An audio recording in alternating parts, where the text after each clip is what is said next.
안녕하세요, 여러분. 부채와 자산의 개념, 신용불량과 신용불량의 차이를 이해하기 어려울 때가 있습니다. 어떤 경우 대출을 받지 않는 것이 더 좋고, 어떤 경우 대출을 받을 수 있을까요?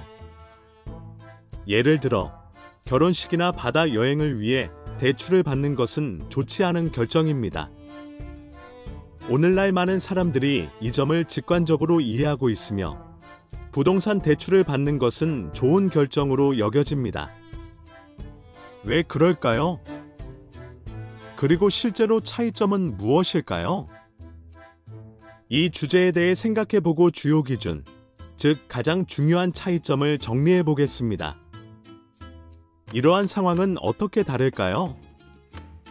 신용카드는 나쁜 게 아니야. 월급날까지 다시 빌릴 수 있는 돈일 뿐이야 라고 생각할 수도 있습니다. 네, 사실 대출은 금융시장의 도구일 뿐입니다. 대출 자체는 나쁘지도 좋지도 않고 그저 도구일 뿐입니다. 이 대출을 받는 맥락과 당신의 구체적인 상황은 중요합니다. 예를 들어, 새 차를 사려고 대출을 받을 거야. 직장에서 필요해서. 늦지 않고 어디에나 제 시간에 도착하려고 라고 생각해 보세요. 사실 이는 자기정당화, 즉 스스로를 진정시키려는 시도와 매우 유사합니다. 당신의 정신은 이런저런 상품에 대출을 받을 만한 이유를 찾고 싶어 합니다. 이 대출이 해로운지 아니면 합리적인 투자인지 어떻게 판단할까요? 어떤 대출이 조건부로 좋고 어떤 대출이 나쁜지 어떻게 판단할까요? 물론 이자율 외에도 다른 중요한 파생 상품들이 있습니다.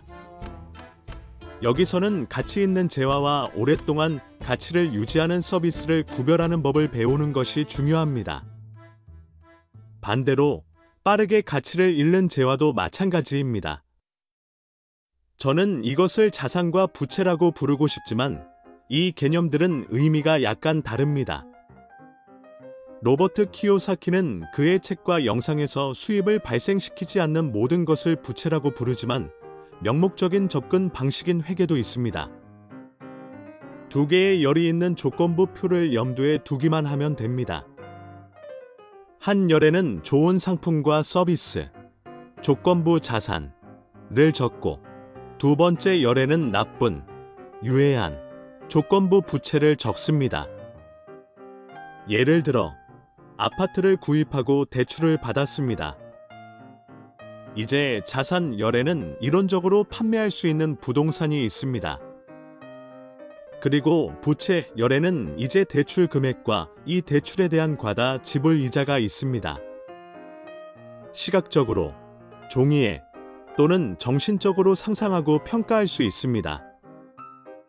두 개의 열로 나누어 구매 결정을 내릴 때 이 열이나 저 열의 이점을 측정합니다. 따라서 대출을 받았고 자산 열에 무언가 나타났다면 아마도 그것은 최악의 결정이 아닐 것입니다. 하지만 예를 들어 결혼이나 신혼여행을 위해 대출을 받았다면 자산 열에는 아무것도 나타나지 않습니다. 시간이 흐르고 2주간의 바다 휴가가 순식간에 지나갔고 당신에게 남은 것은 부채 열에 적힌 것뿐입니다. 휴가 후에는 추억이 떠오르고 에너지가 솟구치고 힘이 솟아나는 것 같은 느낌이 든다고 해서 지금 제 말에 이의를 제기하지 마세요. 이는 무형자산이지만 쉽게 간과할 수 있는 부분이죠. 단지 이런 식으로 충동적인 구매와 잘못된 재정적 결정을 정당화하려는 것일 뿐입니다. 객관적으로 감당할 수 없는 것이라면 돈을 쓸 이유가 없고 하물며 대출을 받는 것은 더더욱 의미가 없습니다. 우리는 마치 자산 항목에 가상적이고 무형적인 획득물을 적어내듯 마치 이득을 보는 듯한 착각을 하게 됩니다. 어떤 사람들은 대출을 받을 때 글쎄, 나는 일하고 나는 물건을 사서 나 자신을 기쁘게 할 권리가 있다라고 말하며 스스로를 정당화하려 합니다. 아니, 아직 그럴 권리가 없다면 그럴 권리가 없습니다. 또는 결국 우리는 한 번 살 뿐이잖아. 하지만 인상은 어떨까? 와 같은 말도 합니다. 안타깝게도 인상은 빵에 묻어날 수 없습니다. 만약 여러분이 재정적으로 넉넉해진다면 계속해서 경험에 돈을 쓰고 세계 여러 나라로의 여행에 투자하세요. 하지만 여러분이 가난하다면 그냥 머릿속에서 버리세요. 다양한 블로거와 동기부여자들은 경험에 투자하세요. 또는 교육에 투자하세요 라는 문구를 좋아합니다. 한편으로는 매우 합리적이고 옳은 것처럼 들립니다. 여러분은 교육에 투자해야 합니다. 100% 사실입니다. 하지만 조건표의 첫 번째 열에 무엇을 쓸 수 있는지, 그리고 어떤 구체적인 자산 실현 메커니즘을 사용할 것인지 항상 생각해 보세요. 예를 들어, 어떤 강좌에 많은 돈을 쓴다면 이 강좌들을 통해 어떻게 실제 소득을 늘릴 수 있을까? 라는 질문을 스스로에게 던져보세요. 그러면 무엇을 얻을 수 있을까요? 추상적인 개념이 아니라 실질적인 메커니즘을 계산해야 합니다.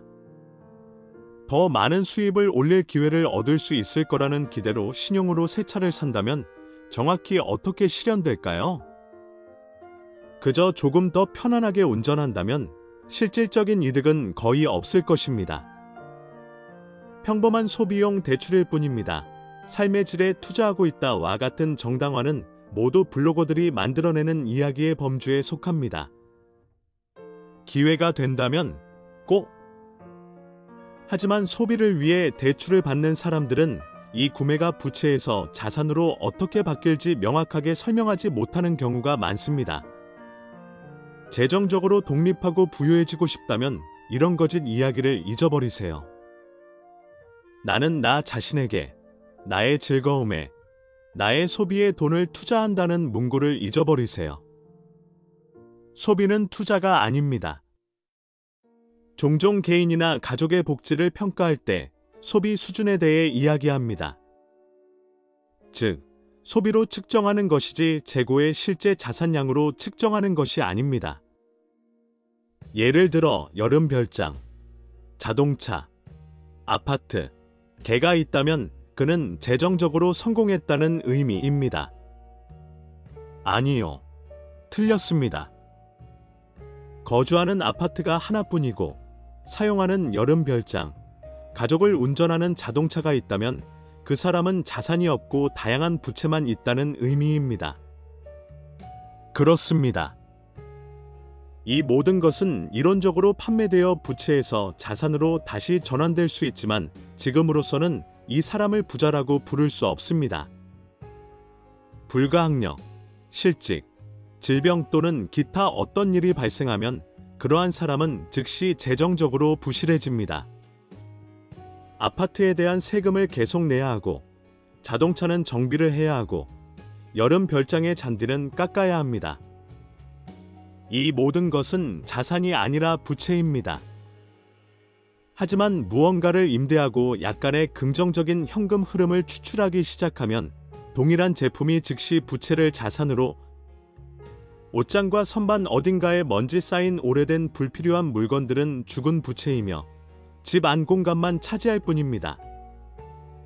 하지만 이 모든 것을 이베이 나 다른 게시판에 팔고 싶다면 즉시 돈과 자본을 끌어내는 데 도움이 될 것입니다.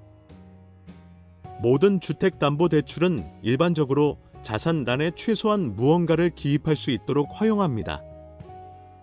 즉, 은행은 재보험을 받고 구매한 상품을 담보로 받습니다. 일반적으로 이러한 대출은 가장 위험한 대출이 아니라 주택담보대출입니다. 자산단에 실제 무언가를 기입할 수 있기 때문입니다. 자산단에 기입할 것이 아무것도 없다면 이는 나쁜 대출이며 재정적 효율성의 관점에서 나쁜 구매입니다. 조금만 자제력을 발휘하고 이 돈을 그렇게 무분별하게 쓰지 않았다면 당신의 자본은 훨씬 더 높았을 것입니다. 오늘날 세계 대부분의 국가에서 자본주의는, 그리고 그 용어 자체가 자본이라는 단어에서 유래했습니다. 만약 당신이 그렇게 한다면 자본이라는 개념에 대해 생각하지 않으면 재정적으로 성공하고 부유해질 수 없습니다.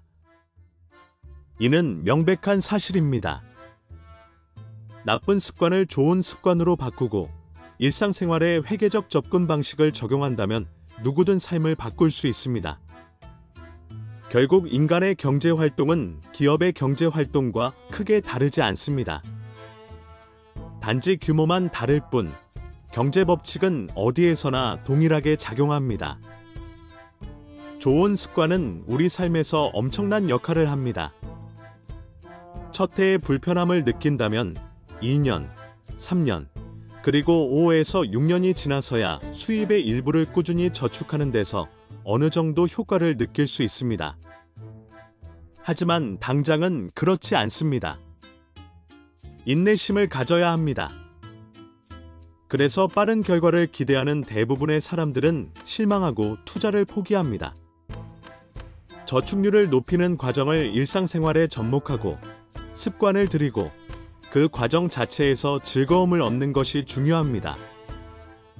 모든 것을 다 쓰지 않고 스스로에게 돈을 지불하는 데 성공했습니다. 자신에게 먼저 돈을 지불하고 그 후에 다른 모든 사람에게 돈을 지불하는 법을 배우는 것이 중요합니다. 빵집의 제빵사, 미용사, 가게의 판매원 등에게 말입니다. 스스로에게 먼저 돈을 지불하는 것이 유일하게 옳은 결정입니다. 하지만 안타깝게도 일반 소비자들은 누구에게든 돈을 지불하고 싶어 하지만 자신에게는 지불하지 않습니다. 친구 여러분, 이건 정말 간단한 생각입니다. 이 생각을 깨닫고 느껴본다면 재정적 성공과 행복이 분명 당신을 기다리고 있을 것입니다. 이 채널을 구독하세요. 더 많은 동기부여가 되고 흥미롭고 유용한 영상을 볼 수 있습니다. 귀 기울여 주셔서 감사합니다. 곧 뵙겠습니다.